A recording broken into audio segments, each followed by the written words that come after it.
what is the difference between live, asynchronous, and polling mode? There are two differences really. One is your interaction with the responders, and the other is what sort of data you're trying to collect. Now, I teach a unit to my 6th grade tech students about rockets, and we start off with a few movies about the history and science behind rockets. And I like to see if they're paying attention. So I've put together a little 7-question set. We're going to take a look at that in asynchronous, polling, and live mode. We'll start with asynchronous. In async mode, you serve up the questions and the responders answer them at their own pace. There's no interaction with the presenter and the responders. So here you'll see I'm answering these questions, and as I answer them, the results pop up down here. And as the instructor, I can look at the results of question 4, or I can look at how Tom answered all the questions. Asynchronous mode has some features that live mode does not have. Let's take a look at those. Asynchronous mode allows multi-view, where students can see more than one question at a time. Asynchronous mode has instant feedback, where they can see the results of the question after they answer each question. They can show scores automatically and answers automatically. There's an automated email feature, and there are certain time options available in asynchronous mode that live mode does not have. Let's take a look at polling.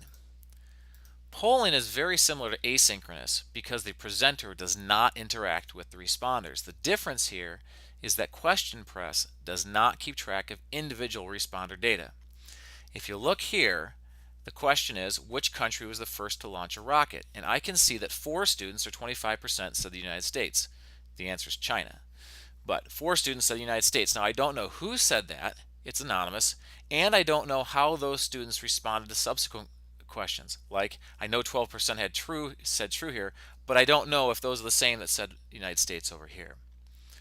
Polling mode offers 10 times your normal responder rate. So if you have a 35 responder account, you can poll up to 350 people. Polls are well suited for surveys on your web page.